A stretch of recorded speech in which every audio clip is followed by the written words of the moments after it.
Hi, everyone, and welcome. I am joined today by Chas Freeman, one of the greats. Welcome back to the program. Well, thank you, Glenn. Good to be with you.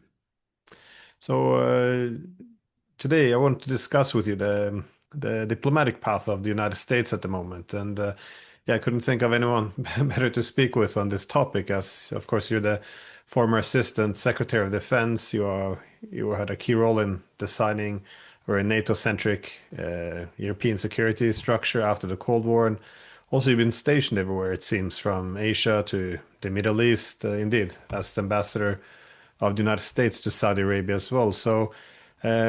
Again, this background seems very relevant to discuss this wider question of the direction of US diplomacy. Of course, one could also look at European diplomacy as I wouldn't say that's much better, actually. I would say it's worse in many ways. But Trump was partly elected, at least, on this platform of resolving a lot of America's problems and ending these foreign wars, at least in the Middle East, the forever wars. He was going to end the proxy war in Ukraine. I think he might have known he exaggerated himself when he said 24 hours, but also wanting to reorganize the relations with China. Now, a lot of this, if not all, has not gone according to plan, at least so it seems. I wanted to ask you, um, actually a bit about each of these regions, because I guess the reasons are different for each one. But if we start off with the proxy war in Ukraine, well, he seems to very genuinely want to end the war. But how exactly is this intended to be achieved?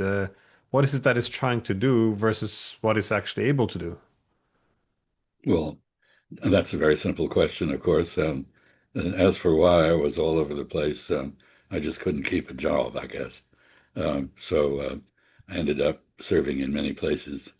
Um, I think we have to start here with the Organization for Foreign Policy of the United States. We have had, particularly since the Kissinger era, a very elaborately organized interagency system for vetting situations and proposing approaches to managing or solving them. And this has, under the Trump administration, essentially disappeared. Um, there is the National Security Council, which historically, it began with one man, Andy Goodpaster, who was later SACEUR and Chief of the Air Force. Under Eisenhower, he was the National Security Council staff.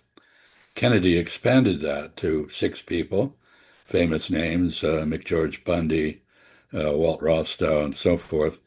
And they basically did an end run around the bureaucracy and got us into Vietnam.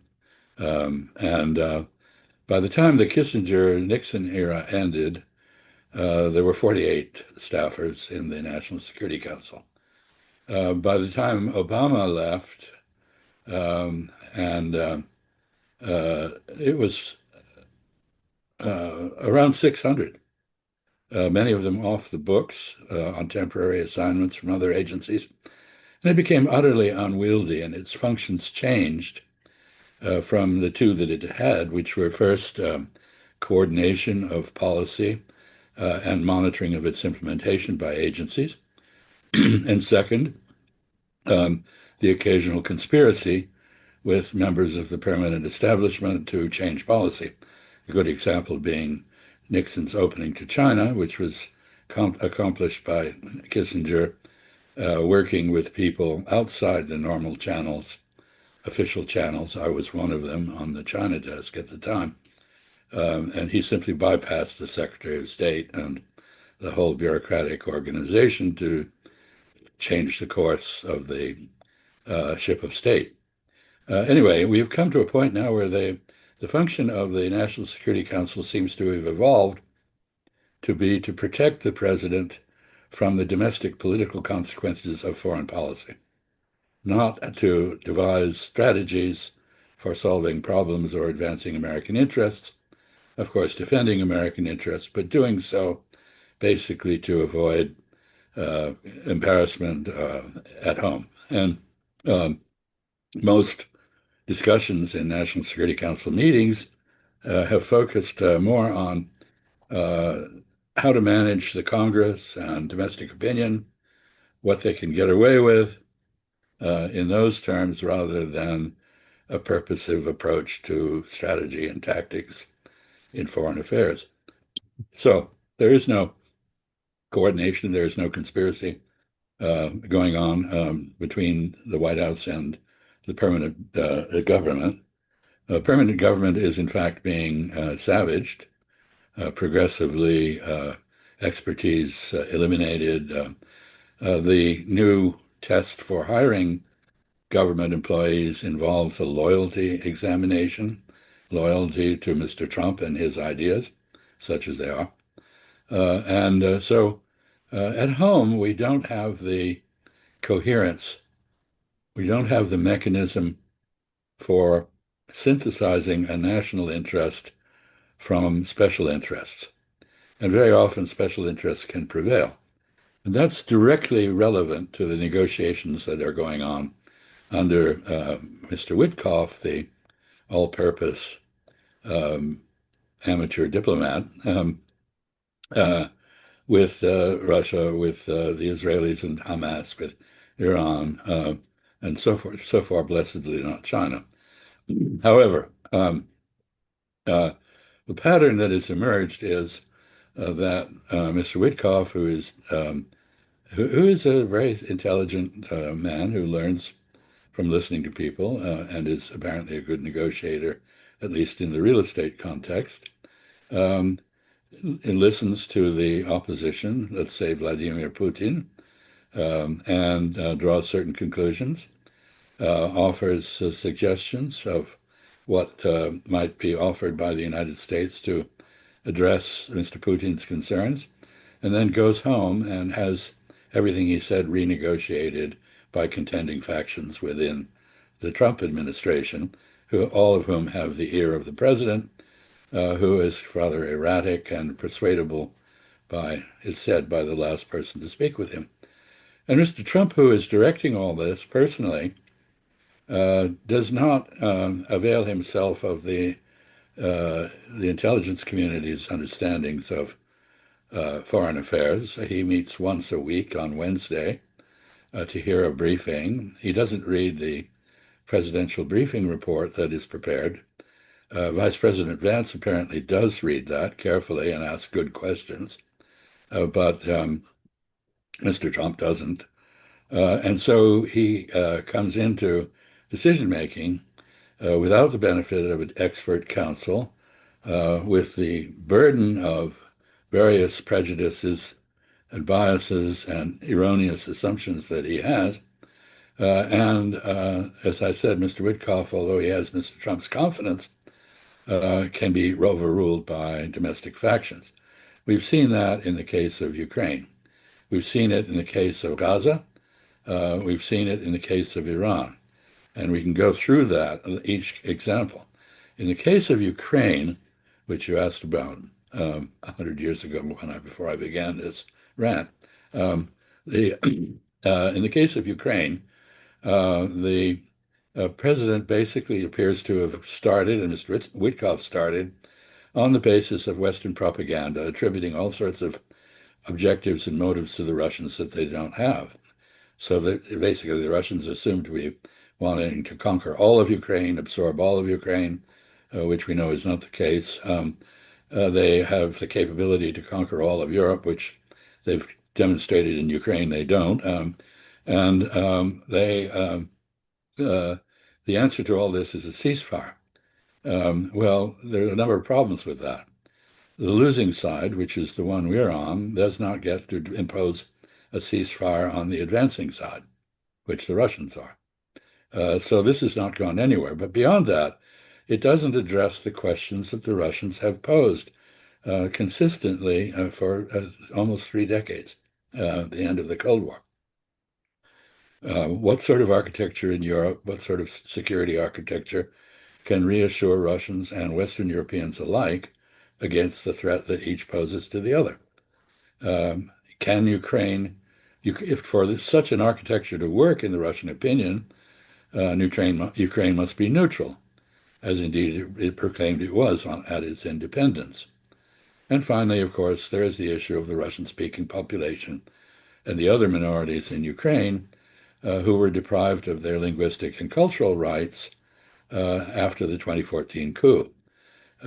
Ukraine has failed at its attempt to forcibly assimilate the Russian-speaking minority.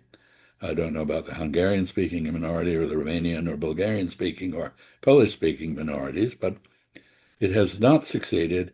Its effort to forcibly assimilate the Russians, depriving them of the right to use Russian in school or in communications with local government, backfired, produced a rebellion which the Russians supported.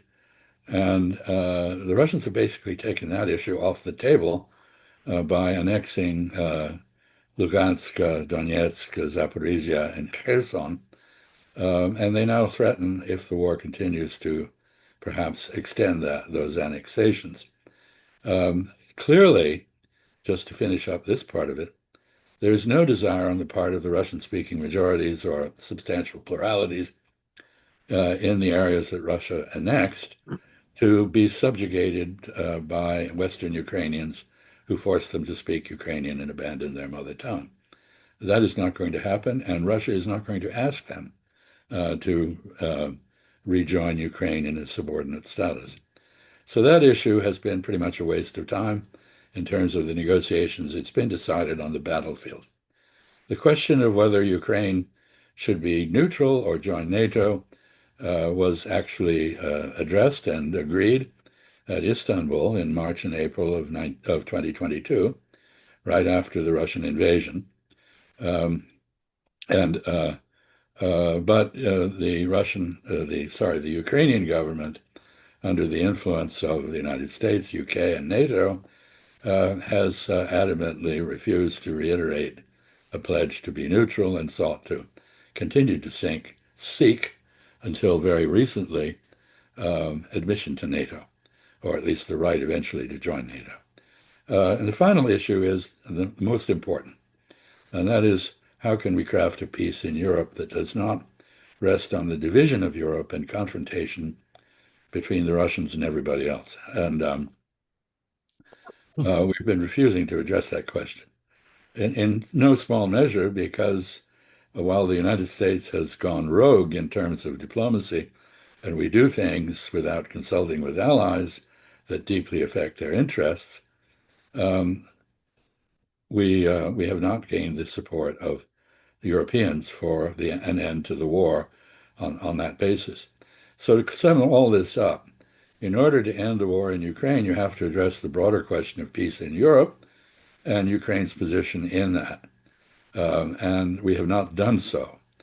So that is actually emblematic of the state of confusion in American diplomacy at the moment, which seems to be entirely captive to domestic political pressures and not very responsive to foreign realities. I'll stop here. Well, I found it interesting, yeah, what you said, the idea that you impose a ceasefire or impose conditions on the country that's winning the war. And I think this is, yeah, probably correct where a key mistake is being made. The idea that Russia can be pressured into making these concessions which they want. Because, again, if we just look at that Russia considers this issue of NATO expansion to be an existential threat, again, that suggests they can't make conditions on some of these key issues. And also because they're winning, as you say, that means they don't have to make any concessions. So it's very unclear why, if they don't have to make the concessions and they don't feel like they are in a position that it's not possible for them, yeah, unless they expose their security in an unacceptable manner. Yeah, well, it just doesn't seem sensible. This idea that if we just smooth them, use some nice words, some flattery, and mixed with some threats, then everything they can be won over. But indeed, it seems at least the impression I get from Moscow these days is that they're ramping up their territorial ambitions in terms of what they want. simply because there's no trust that even if they reach an agreement with NATO and Ukraine, that well, Ukraine will remain neutral. There won't be any NATO soldiers within Ukraine. They will have some limitations on offensive weapons. If even if they get all of this, they almost it's an assumption, especially after the Minsk agreement being sabotaged, that our side, that is the NATO side, is will won't actually honor these deals, and yeah, so again, it feels like we're undermining our own position while with a lot of these threats of pushing for expansion even after the war is over, uh, but it does beg the question, though, how is part of the problem here that it's only conceptualized as a conflict between Ukraine and Russia, because Trump keeps making the point this is not his war, but at the same time, if people like Rubio recognize that this is a proxy war, why why is there not a key element of a NATO-Russia negotiation? Because really, if you want to shape the European security architecture, such as what you were involved with yourself in the 90s, it's not a Russian-Ukraine issue. I think this war would become a symptom of the failure to find a common security architecture. Why is there no talks between NATO and Russia? Why? For me, this is yeah, very, very, very strange, and it doesn't seem like you can get a proper solution unless you get a proper format. Well, I think you've raised about seven questions in that. Oh, So sorry. let me try to untangle that a bit. First, Mr. Trump, President Trump says that this is not his war, but it is the United States war. The fact that he does not recognize the difference between his own personality and leadership and that of the U.S. government is one of the problems we have constitutionally in the United States at the moment. Um, the United States has been a co-belligerent, very much so, in this war. You cannot instantly then shuck that identity and become a mediator, a neutral mediator. We're not a neutral mediator. We're still arming Ukraine. We're still supporting Ukraine. And so the notion that somehow we are mediating, as the Turks and Israelis did at one point, um, between Ukraine and Russia is simply preposterous, and it doesn't have any credibility. Second, I believe there is an unstated, very naive presupposition at work here, and that is that there is a dichotomy. You're either fighting or you're negotiating. But as we saw in Korea, we saw in Vietnam and elsewhere, in fact, fighting can continue while negotiations proceed. And indeed, the level of combat becomes an element in the negotiation. It is a support for your position. So I see no contradiction between the Russians agreeing to go to Istanbul, apparently June 2nd, and resume a discussion with Ukraine, or to meet with NATO if that were on offer, which it isn't, uh, but at the same time to intensify their attacks on Ukraine in order to further strengthen their negotiating position. So basically, what we have here and in the other cases of, oh, I should mention that, of course, there is one thing that is at work in the case of the Russians is the fallacy of sunk costs. We have sacrificed so much blood and treasure that we can't possibly compromise. There are many in Russia who feel that way. It's understandable. I've seen that sentiment at work in the United States on multiple occasions. It accounts in part for our foolish persistence in Afghanistan. But it has to be addressed. And Here we come to the last two issues you mentioned among the seven. One is that if you approach a negotiation on the basis of delusions about what the enemy's motives and objectives are, that is, attributing to the enemy motives and objectives it doesn't have, while failing to heed the statements that the enemy makes about what its objectives and motivations are and what its bottom line is, you get nowhere. And when you compound that, as I said earlier, with a domestic situation which demands the renegotiation of whatever your envoy achieves, you get worse than nowhere, and you come to your final question, which is how can anybody trust what Mr. Trump says when from one minute to the next he changes his mind? And as the senior Singaporean official said, the United States has gone from maintaining global order to becoming a global disruptor, and now to become something like a landlord seeking rent. This is quite an evolution, and it's only taken, 5 months. The United States agrees to things. Gaza being a perfect example, Mr. Witkoff arranged a truce, a ceasefire in 3 phases. After phase one was complete, the Israelis repudiated it, and we supported the Israelis.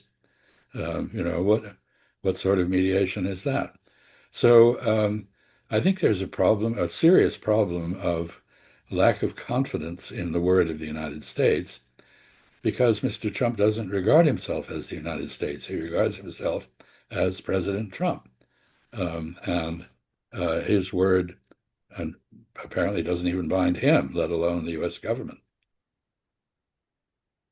Yeah, is this thank you by the way for gluing together all my 7 questions. I should split it up a bit more structured. But well, is there something that well, what could Trump do differently the way you see it if you um, well in Ukraine and especially before moving on? Well, I think the main issue, as I suggested by talking at the beginning about the structure of decision making in the United States government on foreign policy, the main issue is to re-engage what Mr. Trump derides as the deep state. That is the accumulated expertise and professional counsel of those who have spent their lives studying these issues and understand them. And at the moment, we're going in the opposite direction. But that is obviously one solution. Get our own act together, empower the president and his negotiators with expertise, of which they're denied now. When you see Mr. Witkoff going to see Vladimir Putin with nobody but a Russian interpreter there, you see a diplomatic practice that is wanting on several levels. First, of course, there's no record of the conversations to be incorporated into the American understanding of what happened.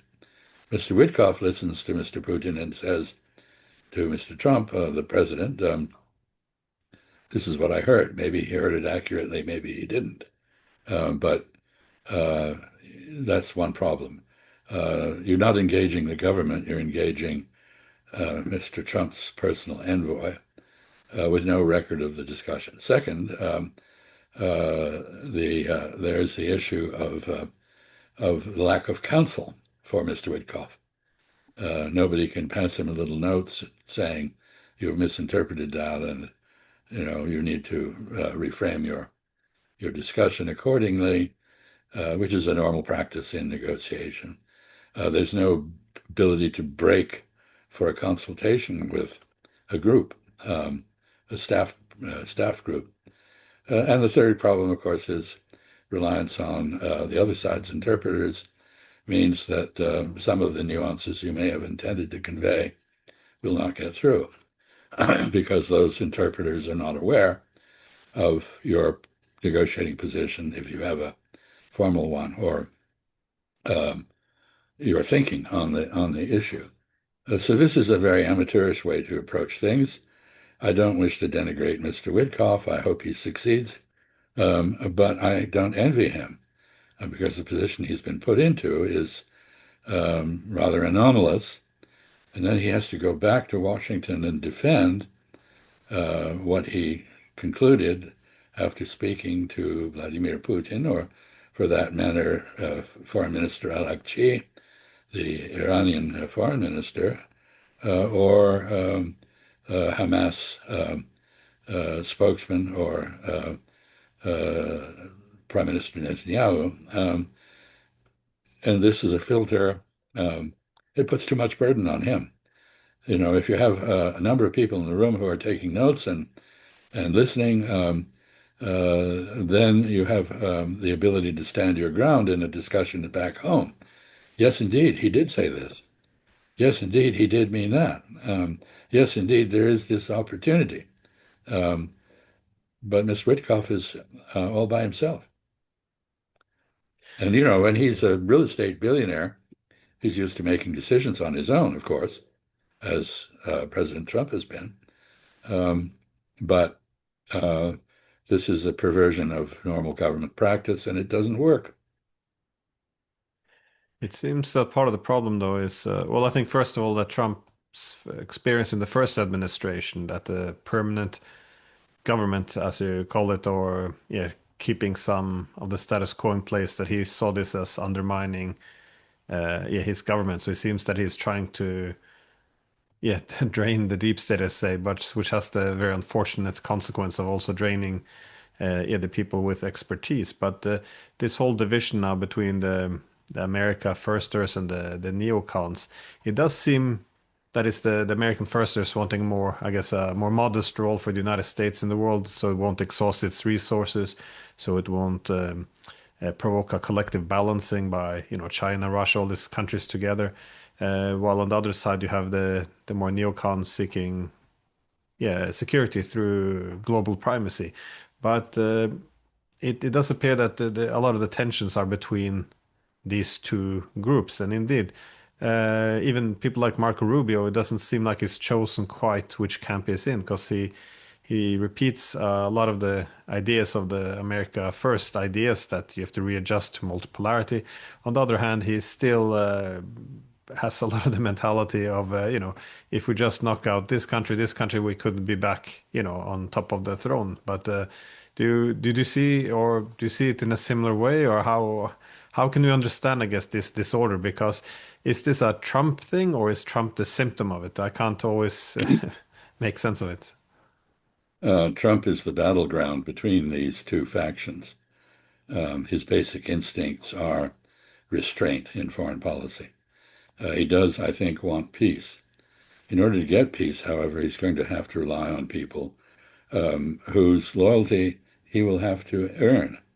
And going back to the first Trump administration, I was out of government by then, of course, a long time, but I observed what happened. I don't think he made a realistic effort to enlist the loyalty of the people serving him. In fact, he had a very disloyal group of people immediately around him, people like John Bolton, who proved to be, and others who then wrote scathing recollections of mistakes that Mr. Trump had made and ridiculed him. So I don't know that it was the permanent bureaucracy that resisted him. I think it was his own appointees as much as anything else. But he attributes that, of course, to the deep state, and he is the prisoner of an ideology which proposes to destroy the deep state, or the administrative state, as Steve Bannon calls it. We're going to see a really interesting play out off between the factions in Secretary of Defense Hegseth's visit to the IISS Shangri-La Forum in Singapore. The Chinese are not represented. That is a very interesting and I think rather ominous development, which we could discuss, because they've consistently been there in the past, but they're not sending their defense minister this time. Hegseth has to reassure Asians that the United States is on their side. It's not usually put that way, but they want the United States on their side. They want China on their side too. And the formula in Washington leaves no room for them not to choose between China and the United States. So that will be interesting. As for Marco Rubio, his previous involvement in foreign policy was all with Latin America. He's a Cuban American, the son of people who left during the Batista era before Castro came to power, but who are very much part of the Cuban exile community. And that community is very right-wing and has specific concerns about security in Latin America, focused on countries like Venezuela, as well as Cuba, Bolivia, which has been wobbly politically, and of course Nicaragua, which where they sponsored in the Reagan administration a war against the government through the so-called Contras. So Mr. Rubio is in that arena very combative, very much hegemonic in his impulses. And in that context, he probably counts as the equivalent of a neoconservative, that is favoring coercion rather than persuasion, the use of force rather than diplomacy. Elsewhere, he may have a different view, but he's new to the other arenas. So I agree with you. He seems to be straddling the two tendencies to some extent. I don't know in the end which will win out, but I have a feeling that, as Elon Musk appears to have learned, incompetence leads to your departure from government. That is, Mr. Musk attempted to run the moral equivalent of Mao Zedong's Cultural Revolution on the government. He unleashed a bunch of digital delinquents to tear down the government. They knew nothing about the government and how it worked, and they've wreaked havoc, so that we now have a situation where the farmers who need weather reports and predictions can't get them because the National Oceanic and Atmospheric Administration, NOAA, which provides these reports, has been mutilated and is not adequately staffed. And of course, we have other things going on which greatly diminish the credibility and the confidence internationally in the United States. Take Harvard University, for example, or Columbia. There is a broad assault on the intellectual superstructure of the United States going on. There is a broad assault on science, technology, research, and development going on.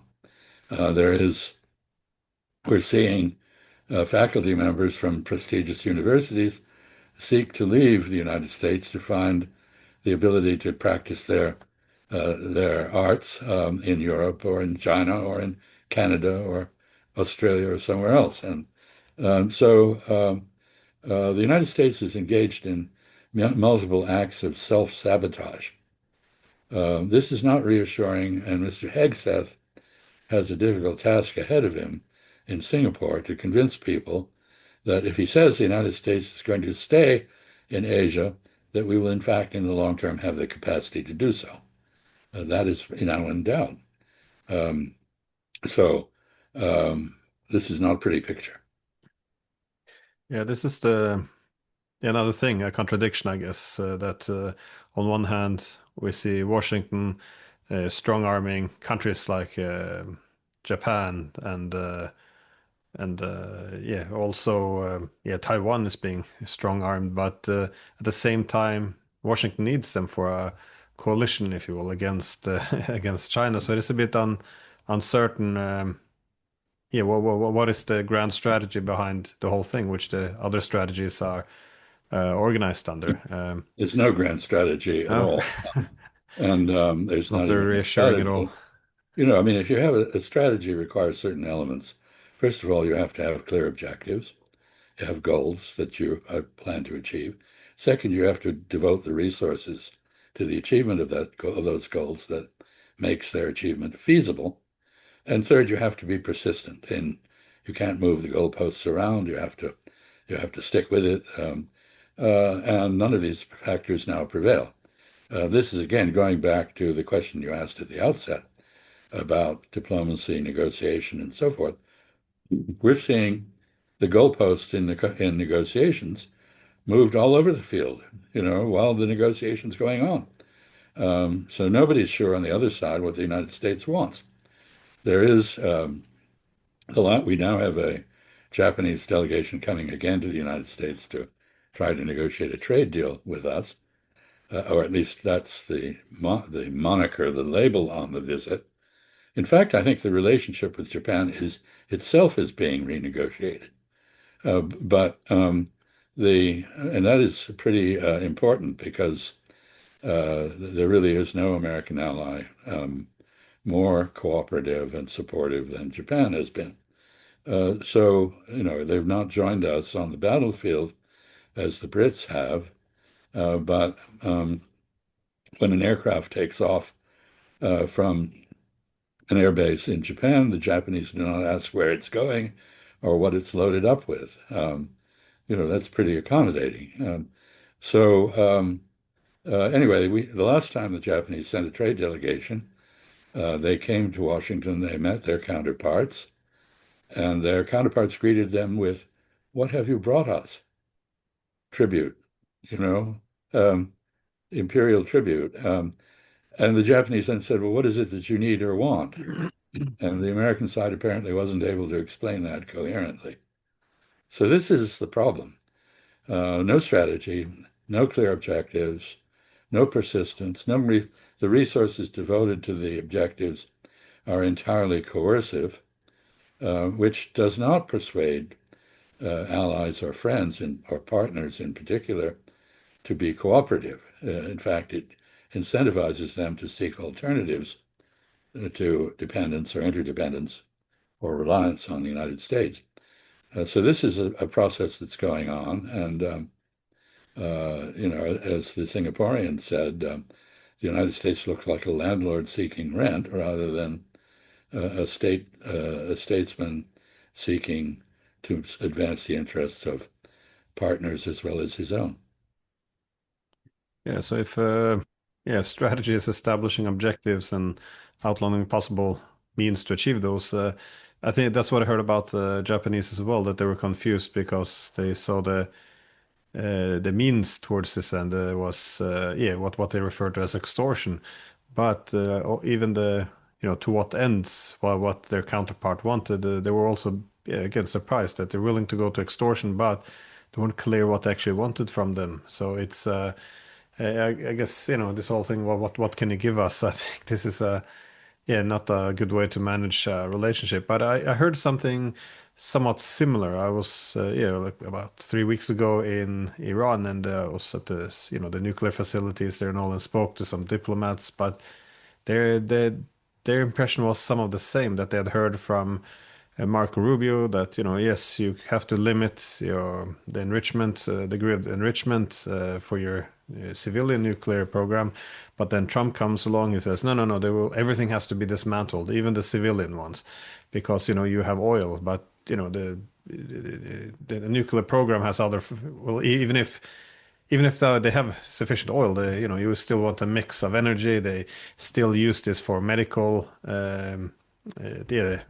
medical what's called supply or products. So it was a very strange thing. But anyways, the whole point was, well, what does the United States actually want? And then yeah, they kept getting conflicting messages, and then also yeah, how is this achieved? And the main concern was also that if we make a deal, such as with the JCPOA, it can go in the trash the next day. But also, what in negotiations, what do we get? Like, well, if we alleviate your concerns, will you alleviate ours? But instead, it's just, well, we might punish you less if you do as you're told. We might scale back or remove sanctions, but no one's actually talking about what Iran needs, and what it's worried about. And I just found this to be, yeah, quite interesting. So, what is it that, from your perspective? Sorry, I'm coming to my question, swinging a bit in all Well, actually, directions again. No, that's only three questions, I think. yeah, no. Well, I wanted to Anyway, ask, what is what is the U.S. Diplomatic approach to Iran at the moment? Because it's not clear if this is heading towards war or an actual agreement now. well, I think the more general issue that you raised at the outset has to be addressed. What is the objective of the United States in these negotiations over tariffs and sanctions? which is what they are. And I think the foreign parties involved in these negotiations can be forgiven for concluding that their purpose is not economic, but political subjugation.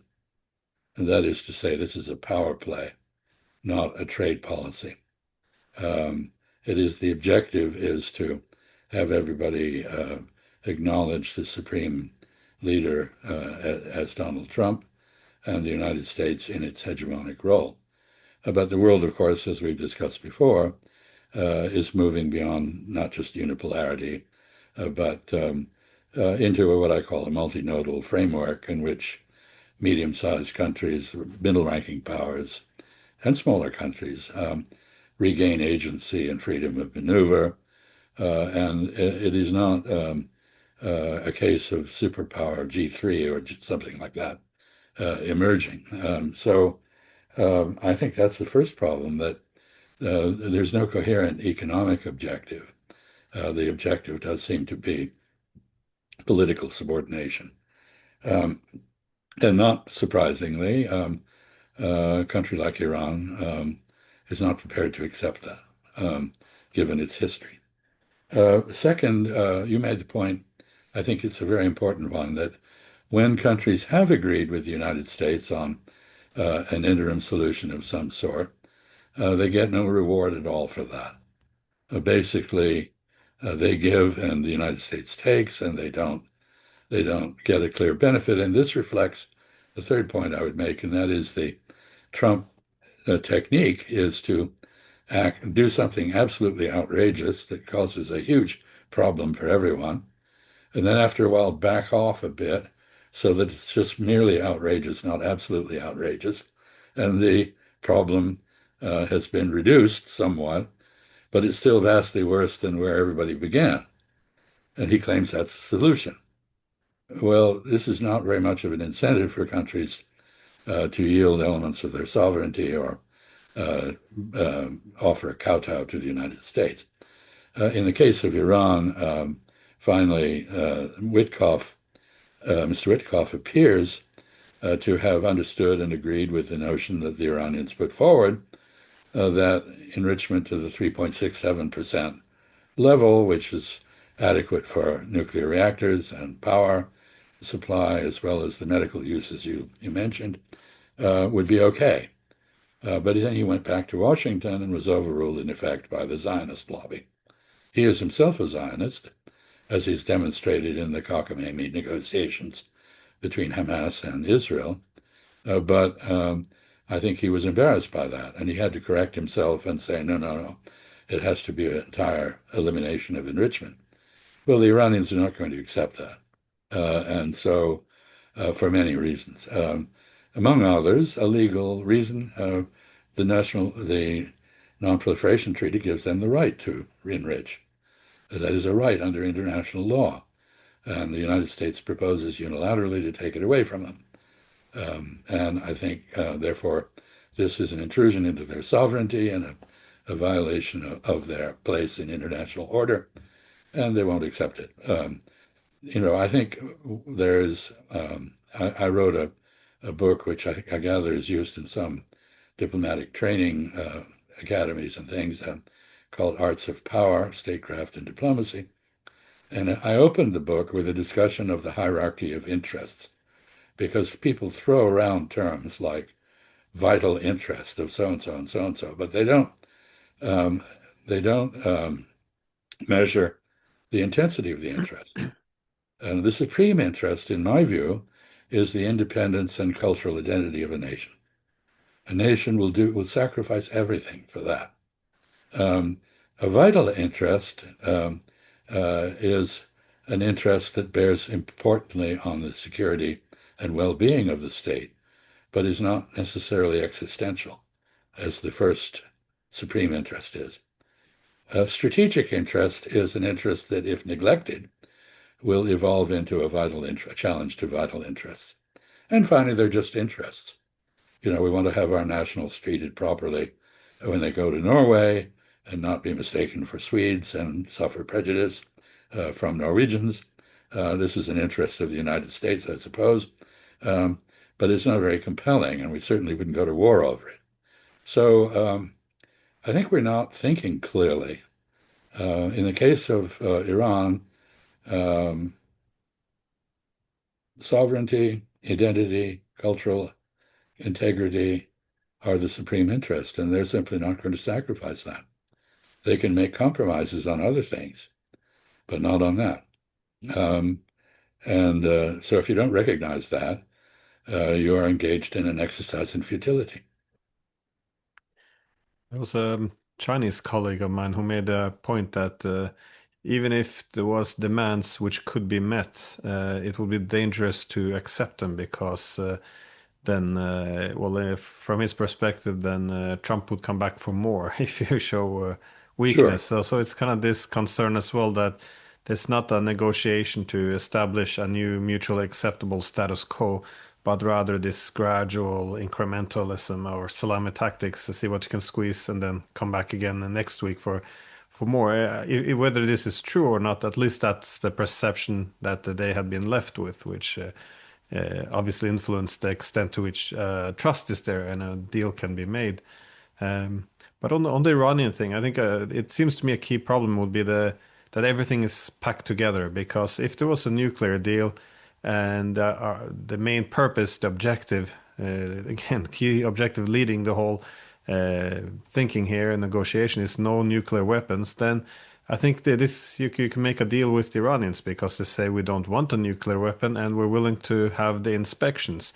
Also, seems genuine to a large extent, given that they know if they get a nuclear weapon, Saudi Arabia will get one, and no one would be more safe. And then you can have very specific indicators or how measurements you can do. You can have specific levels of uranium enrichment. You can negotiate how to what extent how intrusive the inspections should be. All of this would be on a scale, something you can discuss. But instead, we see this all or nothing that is, abandon the civilian, all the civilian nuclear program, which they have the right for under the non-proliferation treaty, but also it's being linked now to their long-range ballistic missiles, and they see their drones yes. and ballistic missiles as being key to their deterrent. And even the foreign partnerships, that is, the partnership with Lebanon, Yemen, Hamas, what they call the resistance. So the problem of packing this all together in another so-called, big beautiful bill would be, if the Iranians aren't willing to give up their support for Yemen, then somehow this could translate into the U.S. and Israel bombing their nuclear power plant. So it seems in negotiations should be able to decouple this into different packages, which you can negotiate individually. Is everything together or war? It just seems either the Trump administration will be left with no legitimacy because it can't make a deal, or it will be painted into a corner where it will do something absolutely reckless. That's a very good description of the situation. I would say that in the case of Iran, the objective is the subjugation of Iran to Israeli hegemony.